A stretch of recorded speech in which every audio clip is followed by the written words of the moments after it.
ભરતભાઈ વસાવા.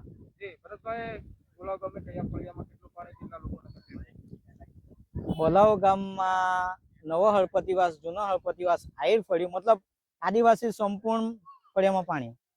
કેટલા ઘરોને પાણી, ક્યારે પાણી આવ્યા? કેટલા ઘરોને મતલબ 100 થી 110 120 ઘરોને સંપૂર્ણ પાણી છે, અને પાણી 2 થી 3 રાત્રે 2 થી 3 વાગે પાણી ઘૂસી ગયા.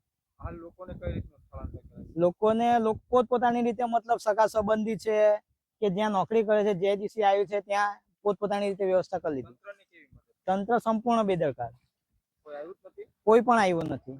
હાલ પાણી કઈ રીતના વધે છે? પાણી વધે છે.